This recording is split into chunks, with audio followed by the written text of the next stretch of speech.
कि तंग करे है ओ नंद तेरो लाला, कि तंग करे है ओ नंद तेरो लाला, गगरिया फोर के। कि तंग करे है ओ नंद तेरो लाला, गगरिया फोर के, गगरिया फोर के। कि बहिया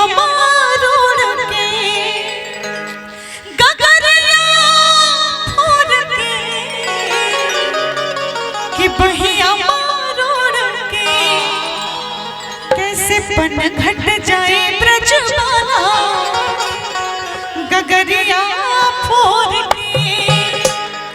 तालियों के साथ गाएंगे।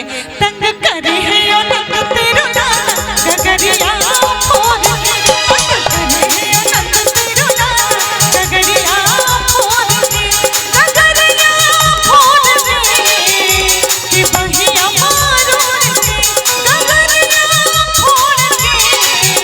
हाँ बहिया मारोड़ के, कैसे पन घट जाए ब्रजमाला, गगरिया फोर के। तंग करे है ओ नंद तेरो लाला, गगरिया फोर के।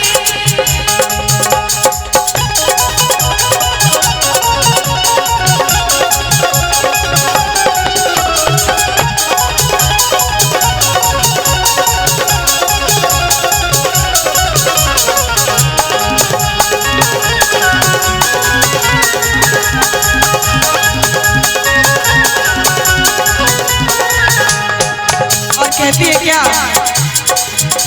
कि मटक मटक के चले डगरिया, छुप के कदमों से मारे कंकरिया।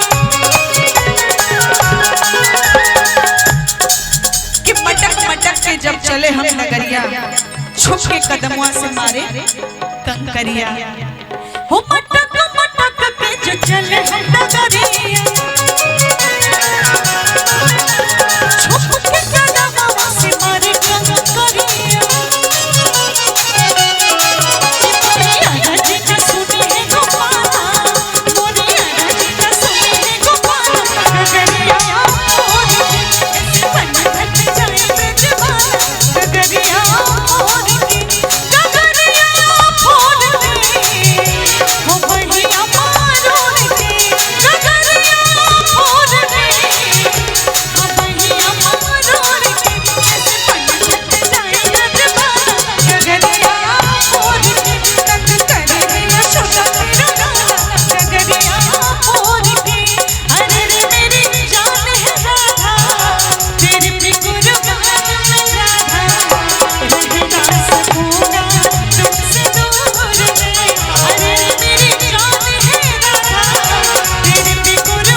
फिर आता है राधा को बहुत जोर से गुस्सा और कहती है ये कोई बात हुआ, आपने मेरी मटकी भी तोड़ दी, ऊपर से मुझे ये समझा रहे हैं। तो बड़े प्यार से कान्हा कहते हैं क्या कि सोनी सोनी राधा,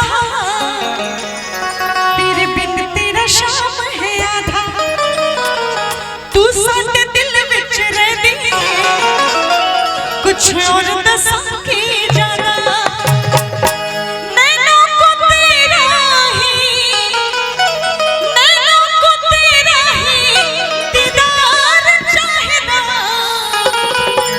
और मुझे गुस्सा नहीं चाहिए, क्या चाहिए?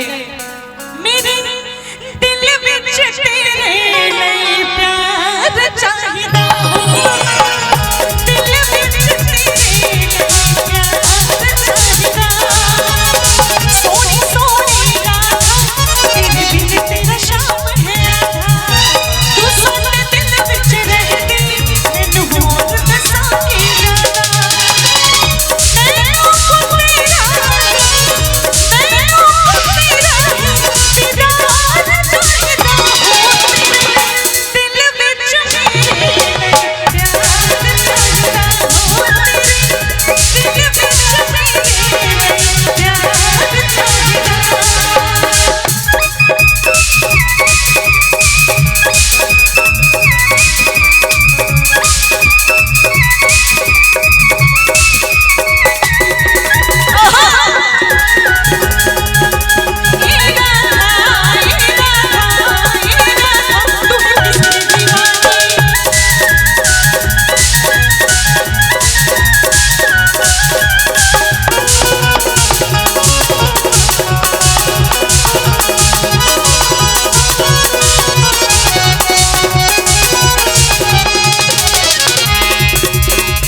कहते हैं जैसे कि जो मैं तुझे बुला